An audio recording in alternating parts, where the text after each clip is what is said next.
तो 2-3 लाइन ना हम आप सभी के बीच कहल चाहब वही अकॉर्ड दे दीजिए और साथ में आप इतनी प्यारी म्यूजिशियन टीम के लिए आप सभी एक बार जोरदार ताली बजाइए। काफी अच्छा लगा कि हम लोग काफी जगह जाते हैं, सब बहुत कम देखने को मिलता है कि इतने अच्छे म्यूजिशियन होते हैं। और होली की फरमाइश है तो 1-2 लाइन होली और उसके बाद रिकॉर्डिंग डांस का भी फरमाइश है तो वो भी होगा, लेकिन उससे पहले आप सभी के बीच 1-2 लाइन होली कि कहे खाती हाला घरे होता भौजाई कि हमरा के साफ साफ दाना बताई कि लीला है माइक जवन दिल में बोली कि मार मरदा के गोली कि मार मरदा के गोली खेलब देवरे से हो रोल वाले कि कहे खाते हाला घरे होता भौजाई हमरा के साफ साफ दाना बताई कहे खाते हाला घरे होता भौजाई हमरा के साफ साफ दाना बताई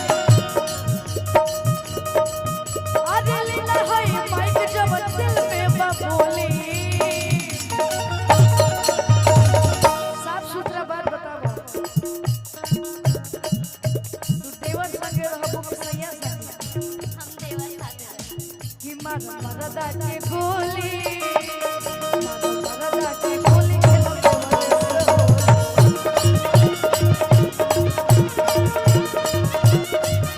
ये भौजी रउआ नहीं ऐसे बोली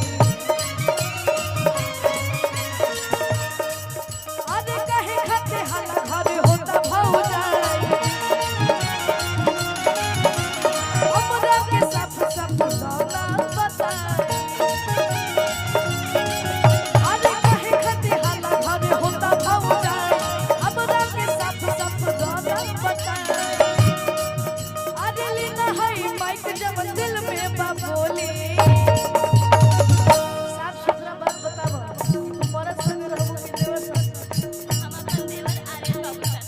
खाते मरदा के गोली जीजा जी के न मारे मरदा के गोली खेलो से हो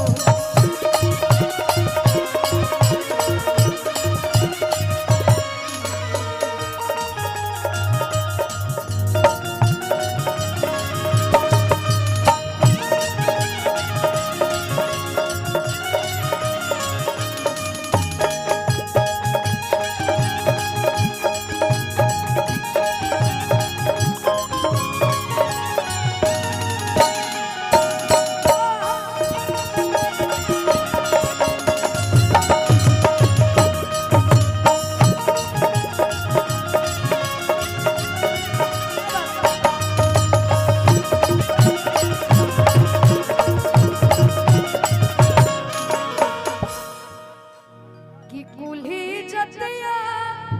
उधार कैली उधार कैली तया सो होली मेरे यारबा हाय फाला ना वो फरार भइली तया सो होली मेरे यारबा हाय फाला ना वो फरार भइली अरे के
गलिया रंगाई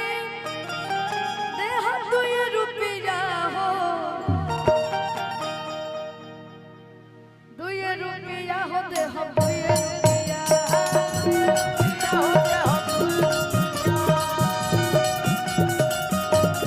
गलिया रंगाई दे हम 2 रुपया हो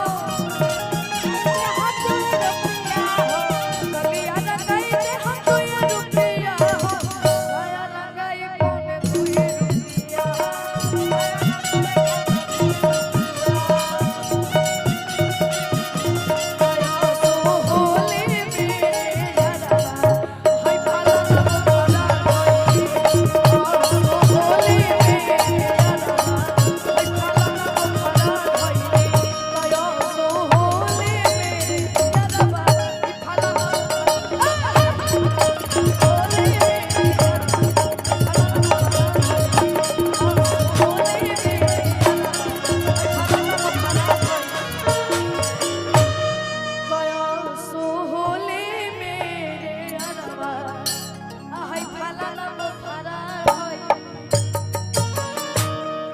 कुछ लोकगीत के भी फरमाइश बन तो आप सभी